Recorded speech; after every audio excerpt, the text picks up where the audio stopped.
What's up, guys? Today we've got defending.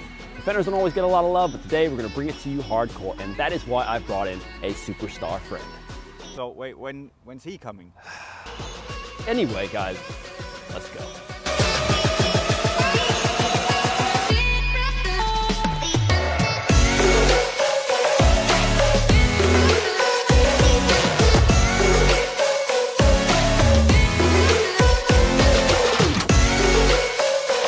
So now we have to get into the principles of defending, a very important part of the game. And if you don't have the basics down, then you can forget all of the rest. So in order to understand how to defend, obviously you guys should know standing straight up is not going to work.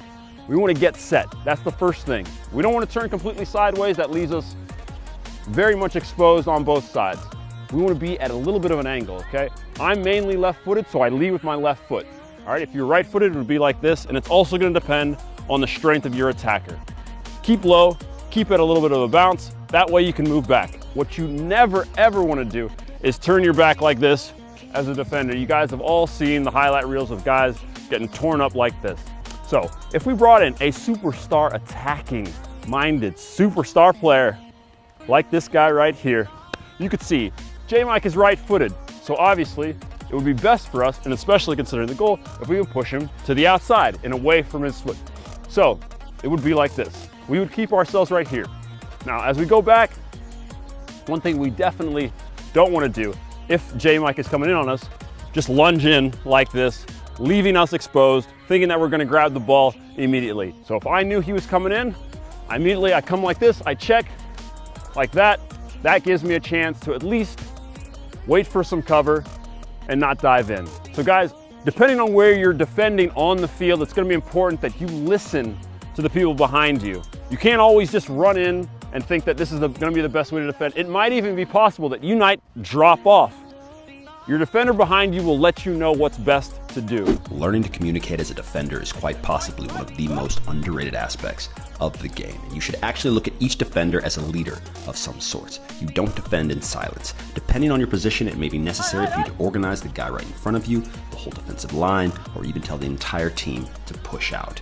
Regardless of where you are, you need to take responsibility for giving your teammates in front of you the proper instructions. If you're behind a teammate, then you can see more of the field than they can, and instructions should never be complex. You call their name, you tell them to drop, push, force them left or right. Whatever you do, don't leave your boys hanging. If you haven't learned this by now and you don't pay attention, then you will find out the hard way when you get megged or completely burned, because there's no easier way to get smoked as a defender than by rushing into tackles and not assessing the situation properly. No, you can't contain forever. What you should do is sprint in, and when you get close enough that the attacker has to worry about you, you get set like we explained and wait for the right time to make a move. The key is figuring out when's the right time to strike. And a little trick that you should get used to trying is to step in at the point where the attacker has extended his stride the most. Right after they take a touch and their foot is headed back to the ground is a perfect time to step in. As with all things, practice will make you better, so always train with and against skillful players so you can level up. This is a simple and useful tool for all defenders, and under no circumstance when a player has his back to goal should he feel as if he's not under pressure. If you can time a nudge or a slight push at the same time the player is receiving the ball, you can force them off balance and get them to play it back, or at least not allow them to turn. And it's not always about winning the ball. At times, if you can delay forward movement, that means that your teammates can recover and you guys can get set behind the ball. Be sure not to be too aggressive near your own goal. There's no need to commit a foul when a guy has zero chance of shooting. And lastly, don't overuse this. If an attacker realizes that you're consistently staying tight on him, he will rightfully try and spin you. Learn to mix it up as you play, and you'll find it'll make you more efficient. We spoke about this once before, but it's just too important not to talk about, since it's something that all defenders will deal with. Attackers with a lot of pace can cause you some headaches, so you have to learn to deal with them. If you get isolated 1v1 with space in behind, know that they will try and use that space to their advantage by playing the ball into it and taking off. Instead of chasing after them, learn to throw your body into their path and then immediately start heading for the ball. By doing this, you can neutralize their speed. When containing, always give yourself a bit of extra space when you're up against speed. The real problem begins as a defender when he gets you on your back foot or plays a ball in behind. Always be aware of your opponent's strengths. There's no way getting around this one. Professional fouls are part of the game and a perfect way to stop a counter. It's not really a position you want to find yourself in, because what it means is most likely that your defense had a catastrophic breakdown and there's either one player or a bunch of players on a counter towards your goal. In any case, grabbing an arm or a shirt pull is a simple way to stop what would otherwise be an obvious and clear chance at goal. There's no other reason to do this. You will end up with a yellow card, and you don't want to commit a foul like this unless it's absolutely necessary. But if you must, just remember that it usually leads to a pretty pissed off attacker who might retaliate. So most importantly, you just remember to keep your cool and try not to let them play the ball quickly.